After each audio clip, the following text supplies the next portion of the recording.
ಎಲ್ಲರಿಗೂ ನಮ್ಮ ನಮಸ್ಕಾರಗಳು. ನಾವು ಕೆಎಚ್ಪಿಎಸ್ ಅಂಚನಾ ಶಾಲೆಯಲ್ಲಿ ಓದುತ್ತಿದ್ದೇವೆ. ನಾವು ಮಾಡುತ್ತಿರುವ ಪ್ರಯೋಗದ ಹೆಸರು ಆಮ್ಲ ಮತ್ತು ಪ್ರತ್ಯಾಮ್ಲಗಳು. ನಾವು ಮೊದಲು ಲೋಟವನ್ನು ತೆಗೆದುಕೊಂಡು ಅದರೊಳಗೆ ನೀರು ಹಾಕುತ್ತೇವೆ. ನಂತರ ಆಮ್ಲವಿರುವ ಅರಿಶಿನ ಪುಡಿಯನ್ನು ನೀರಿನೊಳಗೆ ಹಾಕುತ್ತೇವೆ. ನಂತರ ಪ್ರತ್ಯಾಮ್ಲವಿರುವ ಸಾಬೂನ ಪುಡಿಯನ್ನು ನೀರಿನೊಳಗೆ ಹಾಕುತ್ತೇವೆ.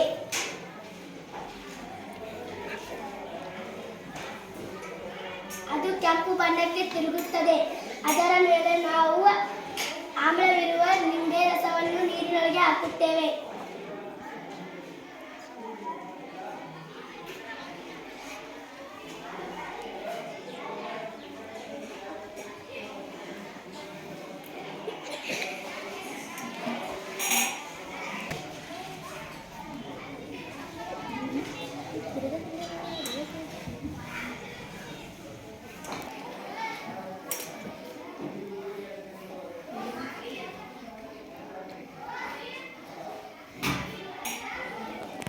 ಅದು ಮತ್ತೆ ಹಳದಿ ಬಣ್ಣಕ್ಕೆ ತಿರುಗುತ್ತದೆ.